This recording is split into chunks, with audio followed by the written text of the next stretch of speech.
Hello and welcome to another one of my videos. Recently I've been doing a few puppets and they've got dresses.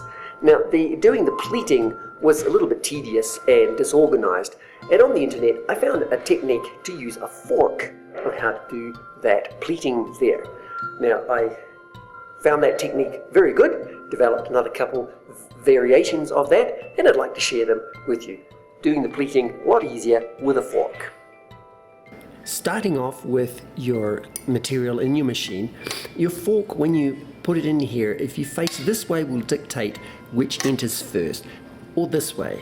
But in whichever way you go, you're going to either the top or the bottom tooth of your fork and rotate that so that it's going to go in like that, and that will feed it in first. But then you will have problems with it lining up here. So I prefer to have it the other way around by starting with it towards me, feeding it in that way, so that I'm now making sure I've got the first tack in, and then I can guide the rest of that through. So once there, right. So I go like that, rotate, put it in, take the fork out, and then you can wind through a little bit, then do the next one and feed that in to there, take the fork out and advance so that it finishes like that. Now the distance between here and here is more like for an adult or a human-sized pleat, but we want half the size of that. So I figured out that if I take my fork, lift up there and put it onto the third tooth there and flip it over, I'm going to get half the distance. So that will work better for me to get a tighter or narrower pleat. Onto the third tooth, flip it, and in we go. And that is a bit quicker and smaller.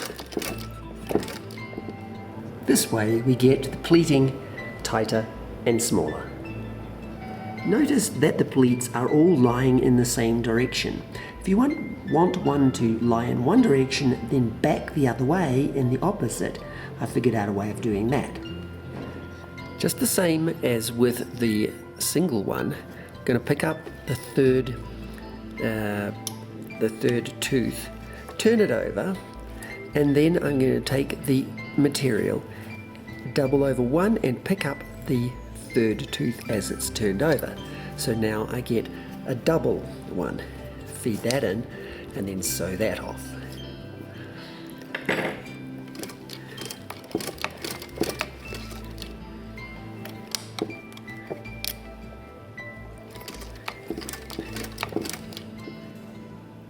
But to make it easier to sew so that it doesn't wander like it just did, do the opposite of, instead of coming from the top, come the bottom of the third tooth, like that, flip it over, then double over again, holding it with your finger, feed the material behind the third tooth, so that the whole thing is now this way, with the double under on the bottom side, so it will be easier to sew in and guide through the stitching.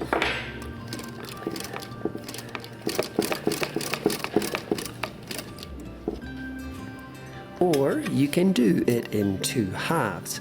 First by lifting that and putting it onto the third tooth of your fork and feeding that in, sewing it, at least getting it started. Then the next one, instead of putting it on, you want it the opposite. You want it uncovered and the other teeth there. So you have an uncovered tooth, flip that, and that will feed it in first. So it will give it the opposite direction.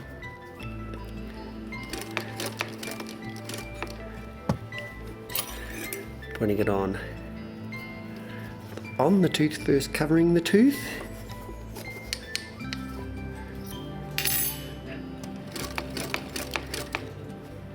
and then coming in by uncovering the tooth,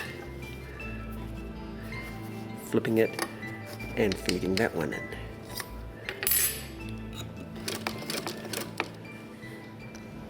So this way we get a mountain and a valley, mountain, valley, mountain, valley, which is quite nice. A little more work, but it works fine with a fork.